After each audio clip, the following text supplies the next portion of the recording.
I've talked about the ID card before. I've done a little more research. You can go right to the Department of Homeland Security and look up Real ID, and you'll see what they have to say about it. It's not a huge worry today, and it probably won't even be a huge worry January 23rd. But if you plan on going on a federally regulated airplane or into certain federal buildings or anything of that nature, which is how it's going to begin, without an actual national ID card, which some states are resisting, New Hampshire, of course, is, and hopefully they resist forever, um, they're essentially going to use that to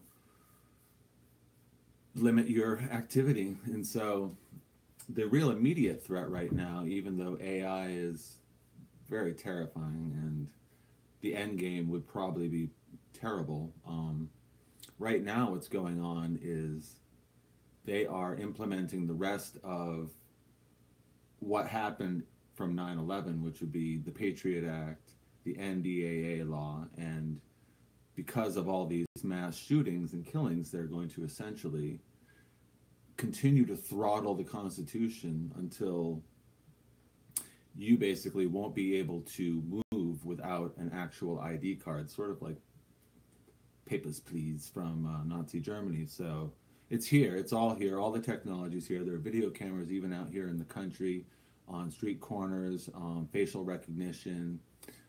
So that will go towards Minority Report style of if you're wanted for something, the computer, the AI, which is really just a very, very splendid algorithm, can find you. But if you don't have proper, if you're homeless and proper papers, if you haven't been registered with the government, you will either be computer chipped and given a card, or killed, or jailed, turned into forced labor. But all the parts are there in place. This is happening all over the world. Most of the world already has real ID cards. We're amongst the last because we're freedom-loving patriots, most of us. But because it's so hard to manage the government from a state, and we've given the federal government so much power, the only way we could even combat this is by making sure your state does not adopt this policy, getting after your congressman or things like that, because we are one slip of the switch, or flip of the switch, however you want to say it, to actually having zero rights. And the only thing that's standing in the way of that is your government in your state being, listening to you, and or not wanting it in the first place. But already this is going to be a law the 22nd of January that in order to do certain things with the government, you've got to have this untamperable, brand new, fancy chipped card. We already have the chips in our credit cards. To me, that is like a nonsense in itself, because that's all your information, and if that chip gets stolen or lost, that's all your information. So mostly those things don't save you anything. They actually make it worse for you in the end if someone gets a hold of this technology. But that does seem to be where it's headed. So I would suggest kind of backing away from all of it anyway, and telling your governors and your congressmen and your senators that none of this has been necessary, and it's all very expensive, and it's not going to help anything but a small amount of people control a large amount of people. And they don't need that. They don't need to spend our money for that. Everything's under control. So I just wanted to do a little brief video on that. I do think we should try to storm these buildings emotionally, and phones emotionally, and try to rattle the cage. I don't know if it can be stopped, though. It's the people in power want it. They like the security. They like the thought that they can be in a city and they can go in a building, and then you can't get in there without a card. You can't pass without the right retinal scan or a facial recognition. Certain parts of the world are going to be almost impossible to go into anymore if you don't have the correct credentials. And that's kind of okay. I don't really care. But when it gets to the street level and a supermarket and the post office, then you're going to start to notice that a school, these things are going to just inhibit and then make it so you are just a policed being. And then that point, you will wish that robots ruled the world and killed us all. That would be nice. Not being controlled, every action, every taxation, and monitored all the time. And then they decide whether you even belong in a place because your activities have made you a dissident or have made you a terrorist. I would take the killer robots over that any day. And we're very close to having no freedom, so don't take them for granted. Granted, you don't really need many freedoms to live.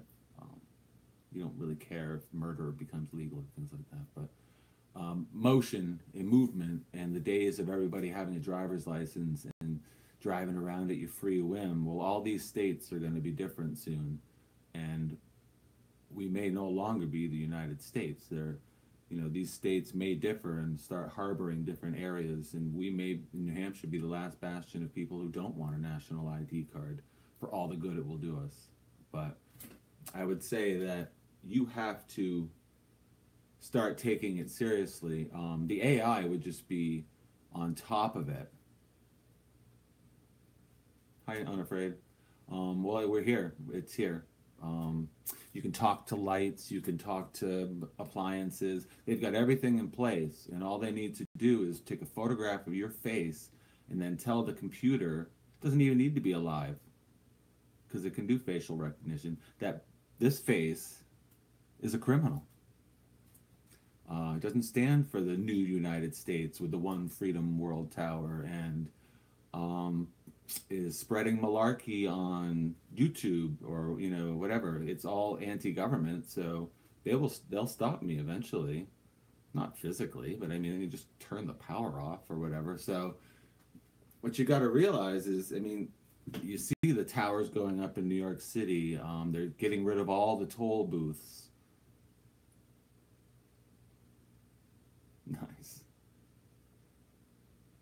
Yeah, well, I mean, and then they've let everything degrade, right, for us. Michigan, Detroit, once these great centers of creation for everybody, and now they've let them fall to waste. They've let them become ghettos. What's a ghetto but a place that they no longer even police, and then you end up destroying it yourself, your home. And so they're playing on people's emotions. Agenda 21, they want to get rid of all of us. They want us to kill ourselves off while they sit in their little bunkers or in their castles in the sky. Maybe they do have large. I originally started this thought thinking of Wormwood from the Bible and wondering if maybe that's the space station, and it breaks out of the sky and crashes into the ocean. It would fulfill a lot of different scenarios all at once, and that's sort of how that all began in my thought. And then I got more into thinking just about, well, literally none of that AI is even important, because it's that's more of a distraction, I believe. What's coming is your inability to do anything. If you write a book or if you do this, it has to be going through IDs and copyrights, and it's only getting more strangling, excuse me.